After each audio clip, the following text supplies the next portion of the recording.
ወይእዜኒ ሐረይክዎ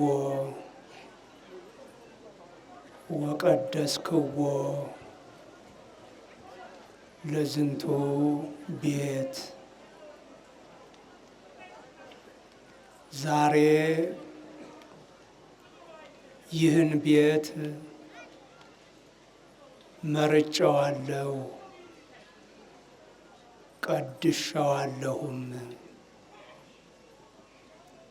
መጽሐፈ ዜና መዋዕል ካልዕ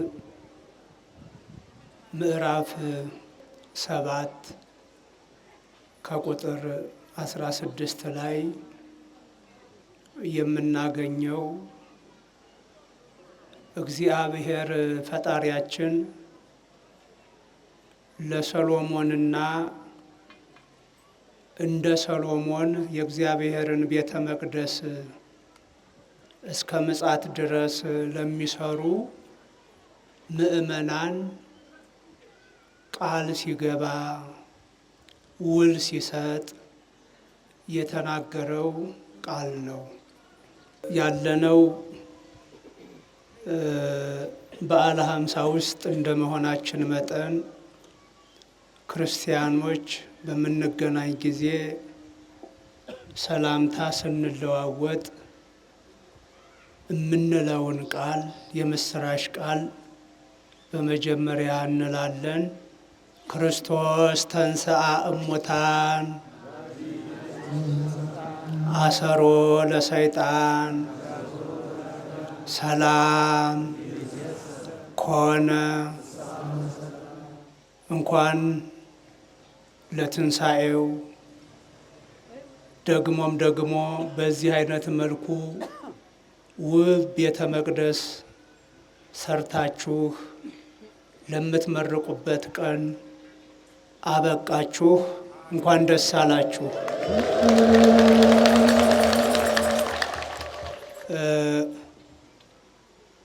ዛሬ ይህን ህንፃ ቤተ መቅደስ ሰርታችሁ በዚህ አይነት መልኩ ለሚመለከው ለሚሰገድለት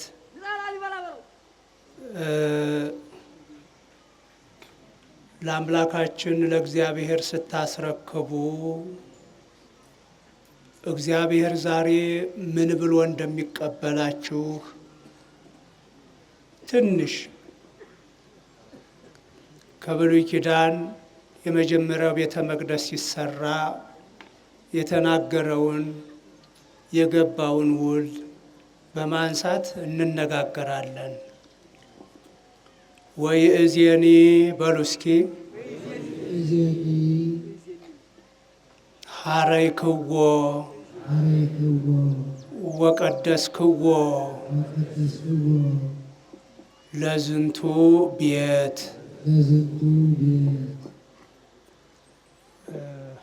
ድምፅ ማጉሊያው የኔ ይበቃል። እሺ፣ አዎ፣ ሞንታርቦዋን ተዋት። ሁሉም ሰው በአንድ ላይ እንዲናገር። በአማርኛ ምን ማለት ነው? ዛሬ ይህን ቤት መርጨዋለሁ ቀድሼውም አለሁ ማለት ነው። ዛሬ ይህን ቤት መርጫለሁ ቀድሻለሁ። ከመ ይኩን ስሜ ለዓለም፣ ስሜ ለዘላለም በዚህ ይኖር ዘንድ፣ ስሜ ለዘላለም በዚህ ይኖር ዘንድ ይህን ቤት ዛሬ መርጨዋለሁ ቀድሼዋለሁ። እየሰማችሁ ነው አይደል? ይህን ቃል ይህን የቃል ኪዳን ንግግር የተናገረው እግዚአብሔር ነው። እግዚአብሔር ነው። በማን ዘመን በምን ምክንያት የሚለውን እናያለን። እንደምታውቁት እግዚአብሔር ፈጣሪያችን በእኛና በእሱ መካከል የቃል ኪዳን ምልክት የመለኮታዊ ኃይሉ መገለጫ ጽላት በአባታችን በሙሴ አማካኝነት ከሰጠ በኋላ እኒያ ጽላት ለ500 ዓመት ያህል የቆዩት በድንኳን ነው። ለስንት ዓመት? ለ500 ዓመታት ያህል ያ በደብረ ሲና ሙሴ ቀርጾ ሲያቀርብ እግዚአብሔር ፈጣሪያችን 10ቱ ትእዛዛትን ወይም ሕገጋትን የጻፈባቸው ጽላት የኖሩት ለ500 ዓመታት ያህል በድንኳን ነው። ለ500 ዓመታት ያህል 480 ዓመት እንደተቀመጡ ዳዊት አስቦ ያልሰራውን ቤተ መቅደስ ልጁ ሰሎሞን ተፈቀደለትና እግዚአብሔር ፈቀደለትና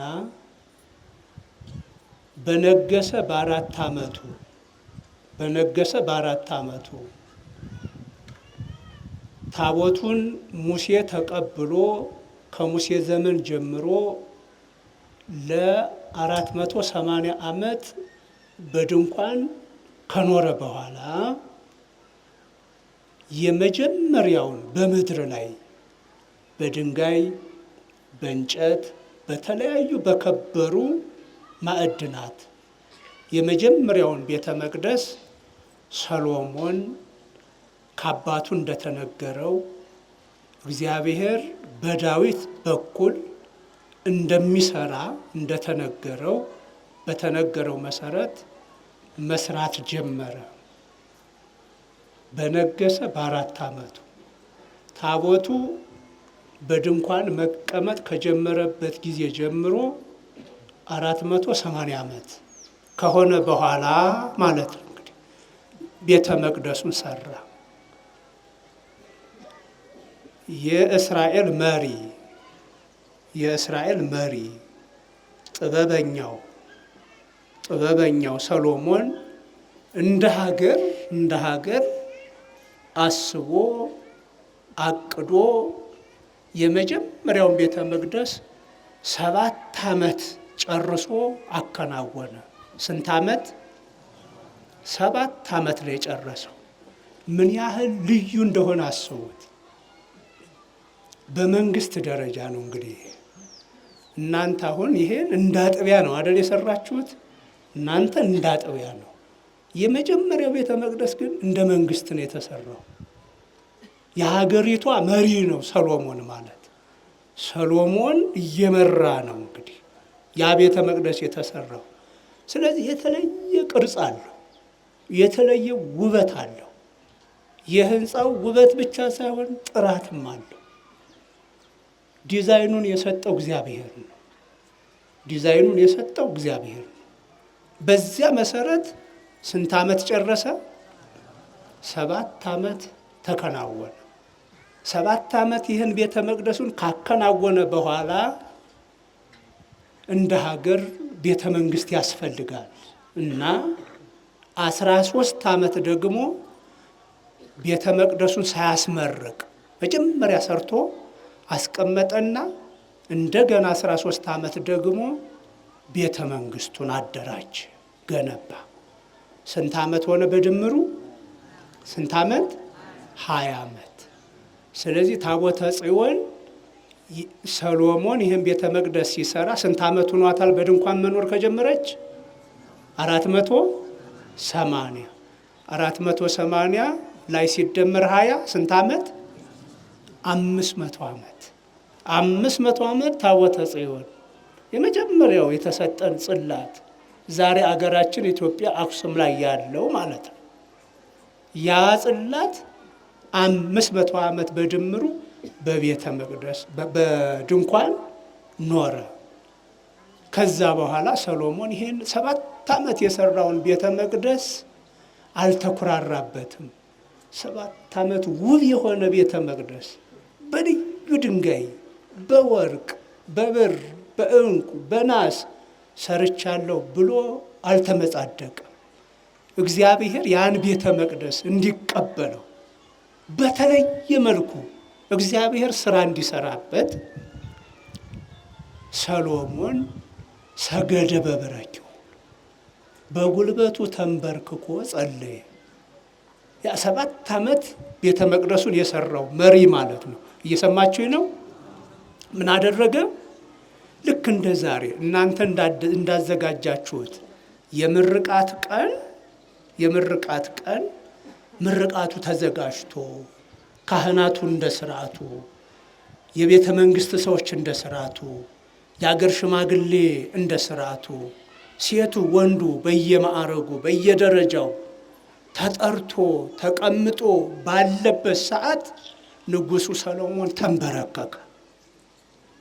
የሀገሪቷ መሪ ተንበረከከና ይሄን ቤተ መቅደስ ያን የሰራውን ቤተ መቅደስ እንዲረከብ ወደ እግዚአብሔር አሳሰበ። እየሰማችሁ ነው አይደለ? ልብ ብላችሁ ስሙ። በጣም ብዙ ጸሎት ነው የጸለየው።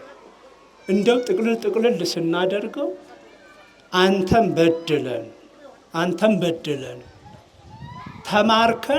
ተማርከን ወደ ባዕድ አገር እንኳ ብንሄድ ባለንበት ባዕድ ምድር ሆነን እንዲያው ወደ ቤተ መቅደሱ ወደ ኢየሩሳሌም ዙረን በምንጸልይ ጊዜ በሰማይ ሆነህ ጸሎታችንን ስማ። እግዚአብሔር በቤተ መቅደሱ ብቻ አይወሰንምና በሰማይ ሆነህ ጸሎታችንን ስማ። ተቆጥተህ በኃጢአታችን ምክንያት ረሃብ ብታመጣብን እኛ ንስሐ ገብተን መተን በዚህ ቤተ መቅደስ ላይ ይቅር በለን ብንል በሰማይ ሆነህ ምናችንን ስማ፣ ጸሎታችንን ስማ። እኛ በድለንህ አንተ ተቆጥተህ በአዝመራችን ላይ አንበጣ ብታመጣ ብታዝ አንበጣው ይወገድ ዘንድ ንስሐ ገብተን እኛ በዚህ ቤተ መቅደስ ሆነን በምንጸልይ ጊዜ አቤቱ ጌታ ሆይ በሰማይ ሆነህ ጸሎታችንን ስማ።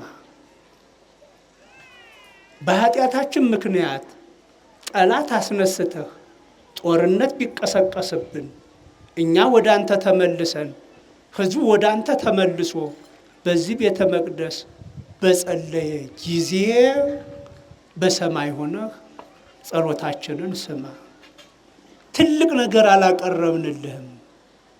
ዘሰማይ ወሰማየ ሰማያት እያአክሎ ለእግዚአብሔር ሰማይ ሰማየ ሰማያት ራሱ አይበቃውም ማለት እየሰማችሁ ነው። እግዚአብሔርን ሰማይ ሰማየ ሰማያት ራሱ አይበቁትም። ይልቁንም እኔ የሰራሁት ይሄ 7 ዓመት የደከምኩበት ቤተ መቅደስማ እንዴት ብሎ ይበቃሃል? እንዴት ብሎ ይመጥንሃል? ብቻ ቸር ሰው ወዳጅ ነህና በቂ አድርገው ማለቱ ነው። እንግዲህ በቂ አድርገህ ተቀብለህ ጸሎታችንን ስማ ባለ ጊዜ እግዚአብሔር የሰውን ጸሎት በቅንነት በንጽህና በንስሐ ሆኖ የተጸለየውን ጸሎት መስማት የባህሪው የሆነ በቅንነት በንስሐ ሆነን የምናፈሰውን እንባ ማየት የባህሪው የሆነ አምላካችን እግዚአብሔር ቀደም ሲል በገባዖን እንደተገለጸለት እንደነገሰ ስለ አስተዳደር ጠይቆ ነበር። እንደው ገና ሕፃን ነኝ፣ ወጣት ነኝ፣ ይህንን ሕዝብ እንዴት አድርጌ ነው ምመራው? እባክህ ጌታዬ አስተዋይ ልብ ስጠኝ፣ ብልህ አድርገኝ ብሎ ጸልዮ ነበረ እና ያን ጊዜ እግዚአብሔር ተገልጦ አይጉድ ሀብት አልጠየከኝ፣ ጠላቶቼንም አጥፋ ብለህ አልጠየከኝም። የሚገርም እኮ ነው። ኃይል ስጠኝም አላልክኝም ብሎ ተደነቀ። የጠየቅከው አንተ ማስተዋልን ስጠኝ ነው። ማስተዋልንም ሰጥቻለሁ፣ ጥበብንም ሰጥቻለሁ፣ ሀብትንም ሰጥቻለሁ ብሎት ነበር በገባዖን። ልክ እንደዛን ጊዜው እግዚአብሔር እንደገና ተገለጠለት። እንደ ዛሬው ምርቃት በነበረበት ቀን ማለት ነው። ተገለጠለትና እግዚአብሔር ምን አለ? እንዲህ አለ፣ እናንተ ሕዝቡ በድሎ እኔ ረሃብን ባመጣ እኔ ቸነፈርን ባመጣ ባዝመራችሁ ላይ በኃጢአታችሁ ተቀይሜ አንበጣ ባመጣ እናንተ ግን ንስሐ ገብታችሁ በዚህ ቤተ መቅደስ በጸለያችሁ ጊዜ አለ ወይእዜኒ አእይንትየኒ ንቁሃተ ይከውና ወአይዛንየሂ ያጸምአ ጸሎተ እንዘ ይትፌኖ በዛቲ መካን። እናንተ በጸለያችሁ ጊዜ አይኖቼ ይነቃሉ ማለት ለሰው በሚገባ ቋንቋ ነው። አይኖቼ በንቃት ስትጸልዩ፣ ስታነቡ፣ ስትሰግዱ በዚህ ቤተ መቅደስ ላይ ይነቃሉ ማለት በትኩረት ያየዋችኋል። ስትሰግዱ፣ ስትማጸኑ፣ ደጅ ስትጠኑ አይኖቼ ያዩዋችኋል። ጆሮቼም በዚህ ቤተ መቅደስ ሆኖ የሚጸለየውን ጸሎት ያዳምጣሉ። ሰሎሞን ያዳምጣሉ። ወይእዜኒ ሀረይክዎ ዛሬ ለዘላለም የስሜ ማደሪያ ይሆን ዘንድ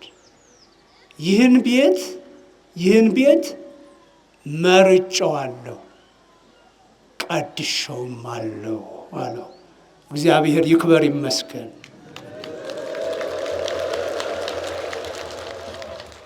ልብ በሉ፣ መርጬዋለሁ አለና ከዛ ምን ብዬዋለሁ አለ? ቀድሼዋለሁ። በዓለም ካሉት ትልልቅ ሕንፃዎች ሁሉ እግዚአብሔር ለማደሪያነት ቤተ መቅደሱን መርጫለሁ አለ። መርጫለሁ። የተሻሉ ሕንፃዎች ሊኖሩ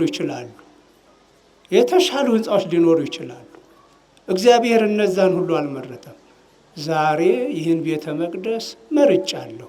መምረጥ ብቻ አይደለም፣ ቀድሼዋለሁ፣ ለውጬዋለሁ፣ አክብሬዋለሁ።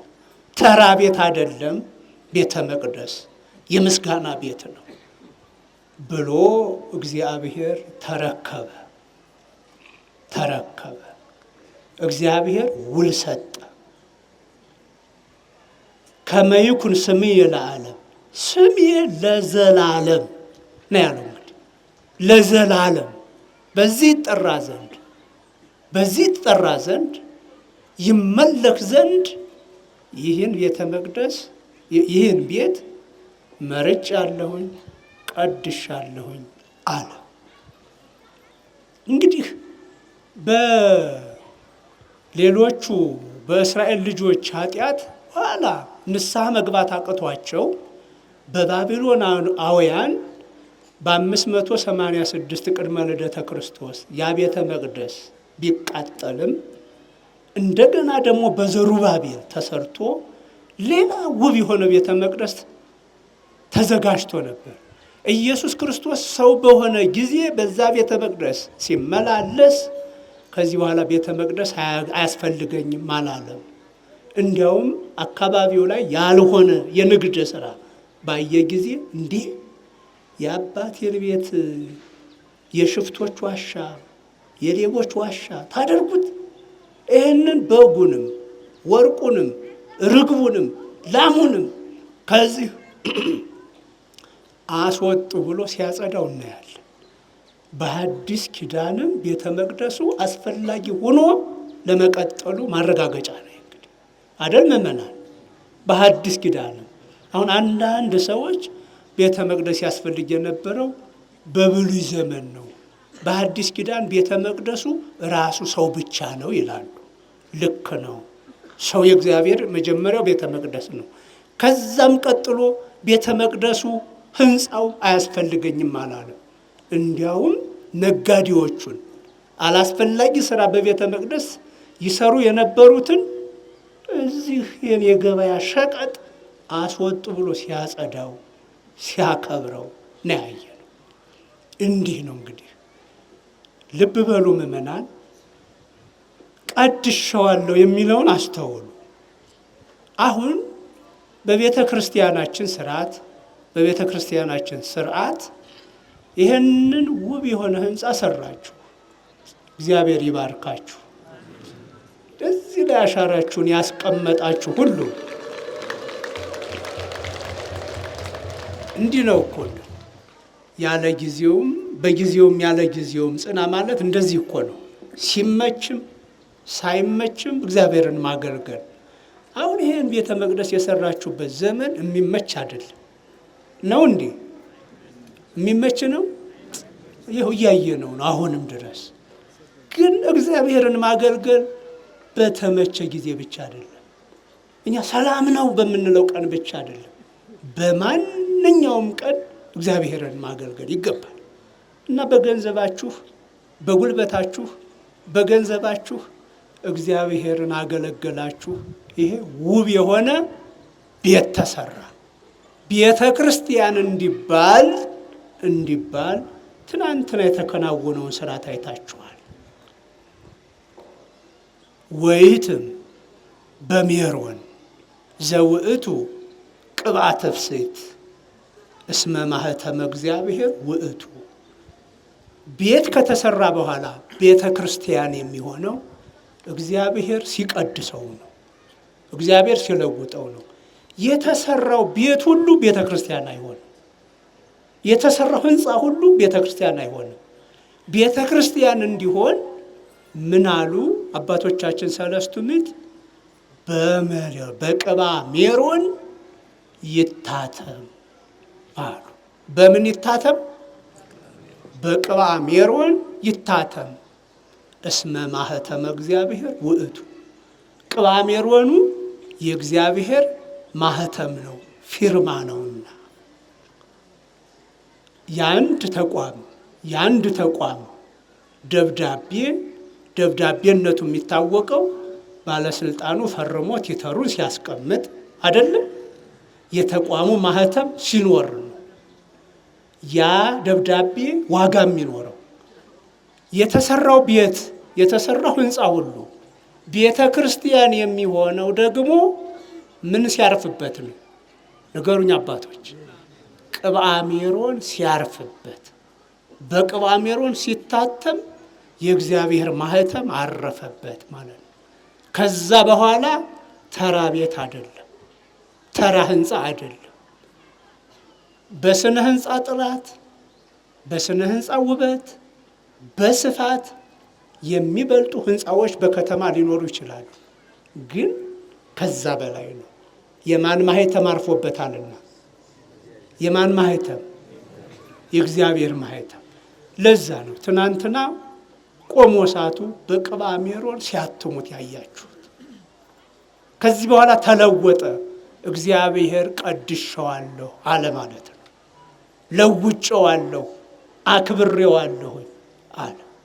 ስለዚህ ከዚህ በኋላ በዚህ ቤት እግዚአብሔር ሙሉ ቢሆንም በዓለም ላይ እግዚአብሔር በምድርም በሰማይ ሙሉ ቢሆንም በዚህ ቤተ መቅደስ ግን ወይኬልዋ አዕይንቴኒ ወልብየኒ በኩሉ መዋዕል፣ አይኖቼም ልቤም ለዘላለም በዚህ ይኖራሉ። የተለየ ስለሆነ ለይቼዋለሁ አክብሬዋለሁ ብሏልና በተለየ መልኩ በዓለም በተራ ቦታ ከምንጸልየው ጸሎት በበለጠ በዚህ ቤተ መቅደስ መተን ባለቀስን ጊዜ እንባችን ይታበሳል። በጮህን ጊዜ ጩኸታችን ይደመጣል። በሰገድን ጊዜ እግዚአብሔር በዓይኖቹ ይመለከታል ከብሯልና። እንዲህ ነው። ለዚህ ነው ብዙ ጊዜ ምእመናን ልብ እንድትሉት የምፈልገው አሁን አንዳንድ ጊዜ አንድ ሰበካ ጉባኤ ጋር የሆነ ሰበካ ጉባኤ ወይም የሆነ ምእመን ሲጋጭ የሆነ መቃኞ ይሰራል ሳይባረክለት ታቦት ማንም ሳይሰጠው ይቀድሳል። ግን ውሸት ነው። ቤተ ክርስቲያን ሊሆን የሚችለው በቅባ ሜሮን ጳጳሱ ወይም ቆሞሱ ሲያትም ነው። የቅባ ሜሮንም ስራ ይሄ ነው። ካህናት አባቶች ቅባ ሜሮን ማለት ሙሽሮች የተክሊል ስነ ስርዓት በሚፈጽሙ ጊዜ የሚቀቡት የወይራ ዘይት ማለት አይደለም።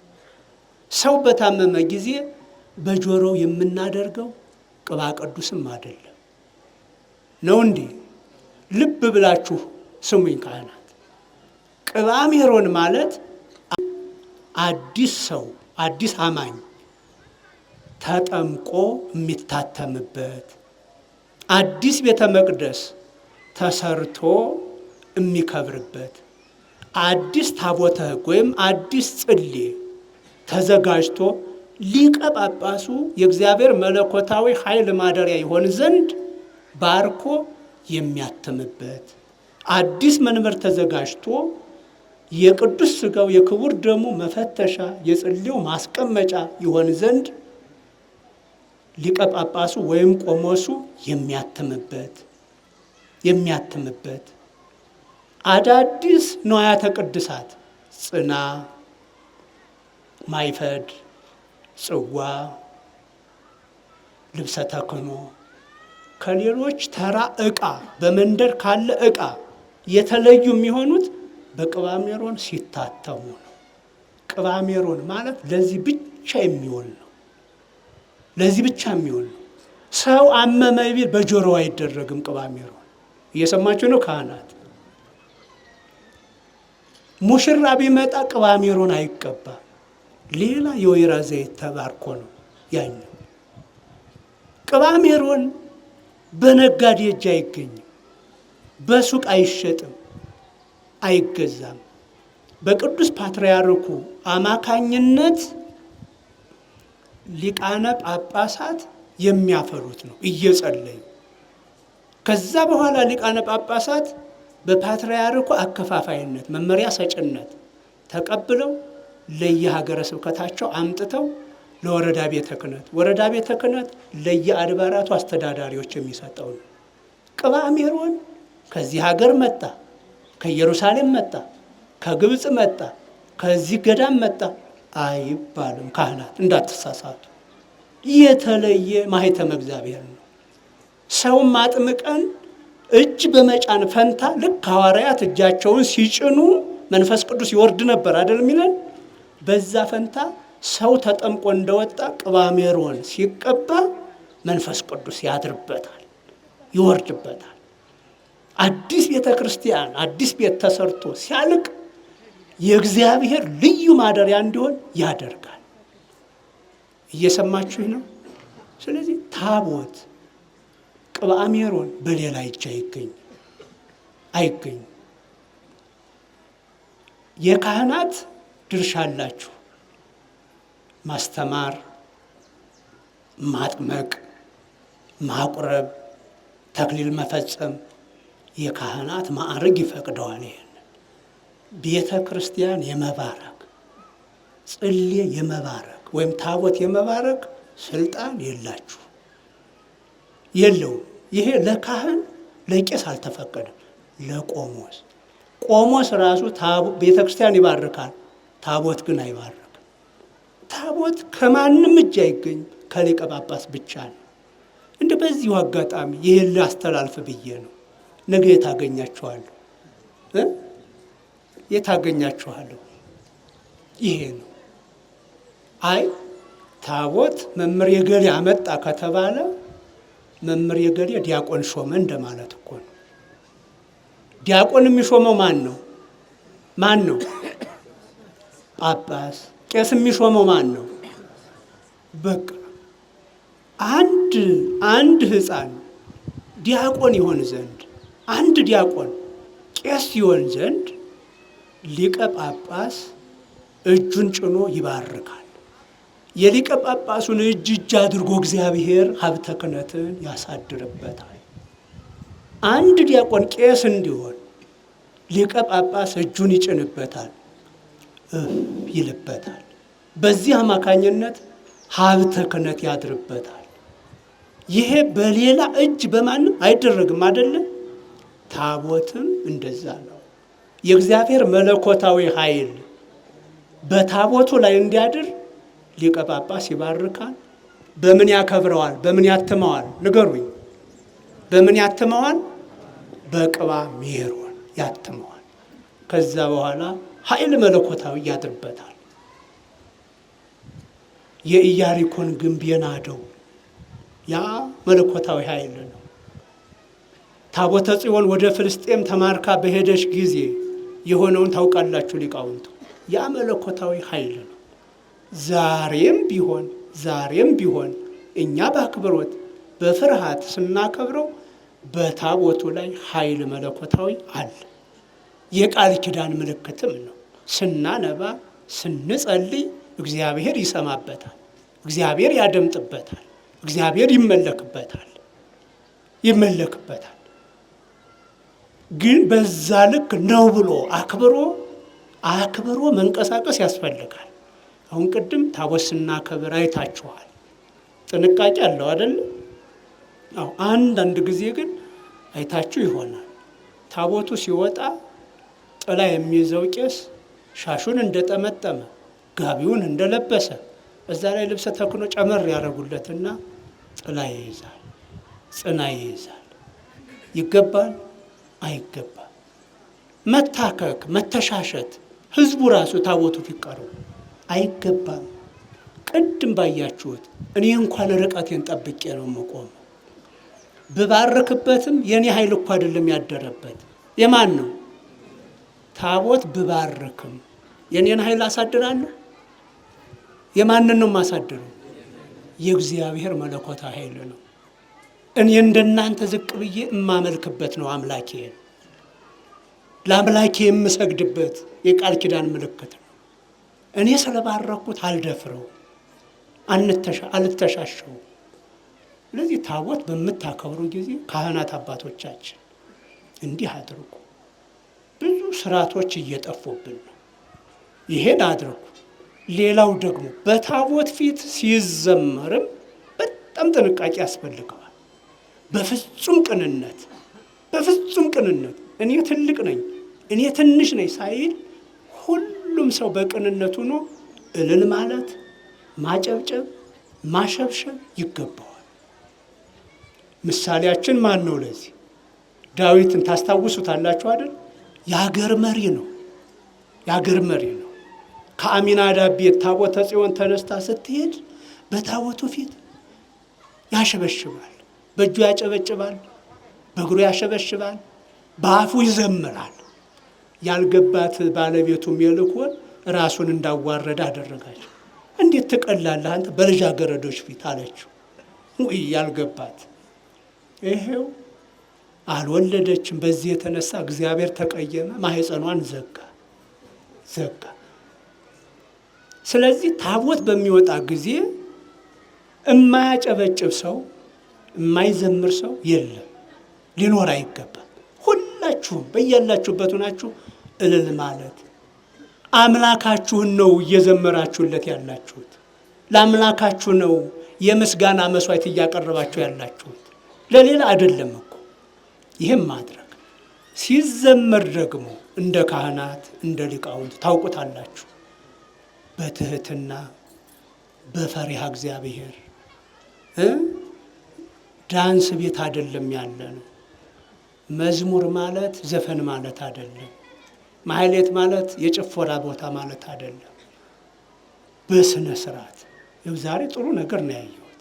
ለዛ ያለው ብድ ያለ ነገር የለው። እንዲህ ነው መሆን ያለበት። ሌላው ወጣቶች ወንድሞቻችን አሁን ቅድም እነሱም ሲዘምሩ ነበር አይደል? ሆያሉ ሆ ማለቱ በጣም ጥሩ ነው፣ መዝሙር ማለት ነው። በመካከል ግን የምትገጥሙትን ግጥም ተጠንቀቁበት።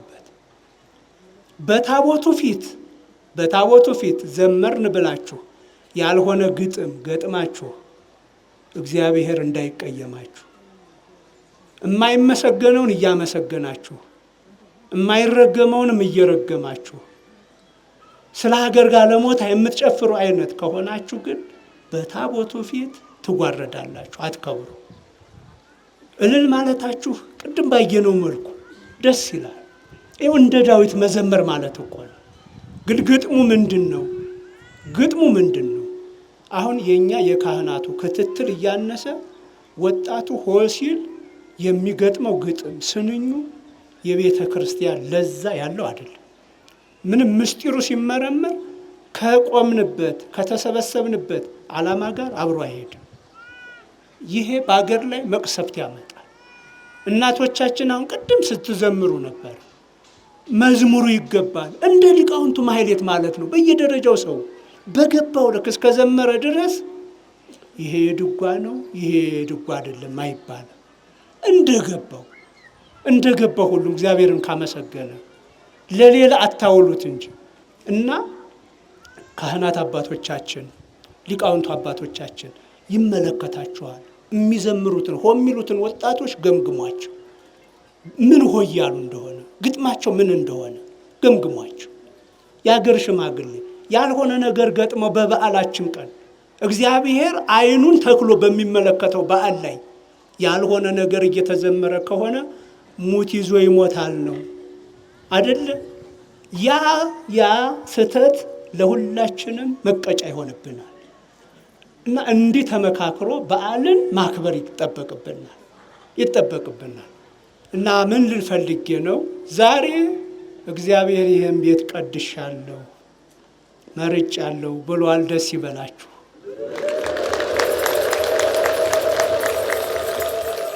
ስለዚህ እወቁበት፣ ይሄ ቤት ሌላ የተለየ ነው። የእግዚአብሔር ዓይኖች ዘወትር ተተክለውበታል። ጆሮቹ ጩኸታችንን ለማዳመጥ ዘወትር ተተክለውበታል። ስለዚህ ሆድ የባሰ ሁሉ ናጩህ ኃጢአት ያቆሰለ ሁሉ ተሳሃለኒ እግዚኦ እስመ ድውይ አነ በሉ፣ እኔ ድውይ ነኝ ፈውሰኝ በሉ። ዳዊት ሆድ ቁርጠት ራስ ምታት ኑሮበት አይደለም ድውይ ነኝ ፈውሰኝ ያለው፣ ኃጢአቱ ነው እኮ የነፍስ ቁስል ይዞታልና ጌታዬ ድውይ ነኝና ፈውሰኝ፣ ድውይ ነኝና ይቅር በለኝ አለ። ስለዚህ በዚህ በተለየው ቤተ መቅደስ ሽማግሌዎቹ አባቶቻችን፣ ጎልማሳዎቹ ወንድሞቻችን፣ ወጣቶቹ ሕፃናቱ ልጆቻችን አልቅሱ ወደ እግዚአብሔር። ኑ የእግዚአብሔር ምሕረት ወደ ሀገራችን እንዲመጣ የእግዚአብሔር ምሕረት እንዲመለስ እናቶቻችን እህቶቻችን ንስሐ እየገባችሁ እየተናዘዛችሁ በካህናቱ ፊት እየተናዘዛችሁ በቀኖናችሁ መሰረት ደግሞ መታችሁ እንማችሁን አፍስሱ። በዚህ ቤተ መቅደስ ላይ እግዚአብሔር ጦርነትን፣ ረሃብን፣ ቸነፈርን እንዲህ አይነቱን ሁከት ሀገራችን ላይ እንዲያስወግድ መፍትሄው ይሄ ነው። ቃል ገባልን እኮ ጦርነት ቢሆን በሰማይ ሆነ ስማ ሰምቻለሁ። ረሃብ ቢሆን እኛ ተመልሰን እባክህ በረከትህ ላክ ብንልህ በሰማይ ሆነ ስማ ሰምቻለሁ። ሰማይኩ ጸሎተ ካለ ሲያጠቃልለው ጸሎትህን ተቀብያለሁ አለ። ስለ ሀገርም ስለ ግልም ስለ ነፍስም ስለ ስጋም የጠየቀውን ሁሉ ጥቅልል ላደረገና ሰሎሞን ጸሎትህን ሰምቻለሁ አለ። ስለ ሀገራችሁ አልቅሱ፣ እናልቅስ። በዚህ ጊዜ ያልተጠቀምንበት ቤተ መቅደስ፣ በዚህ ጊዜ ያልተጠቀምንበት ቃል ኪዳን ምን ያደርግልናል?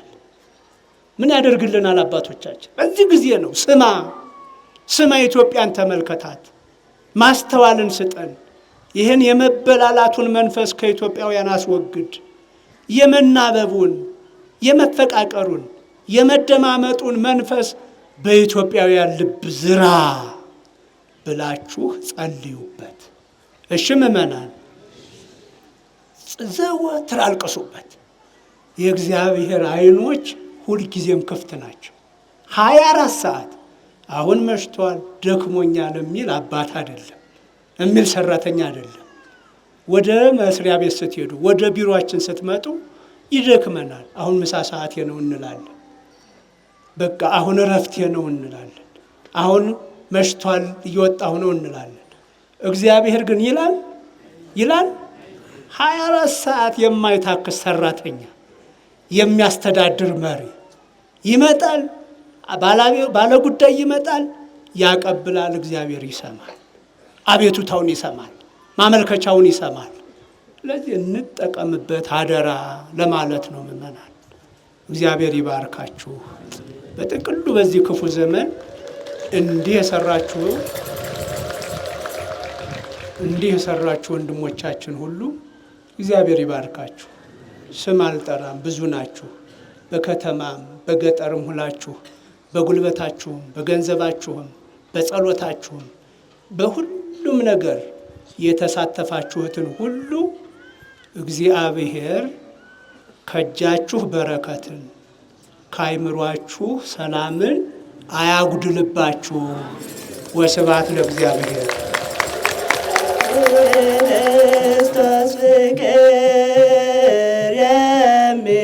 የሚለየን ማነው? ከክርስቶስ ፍቅር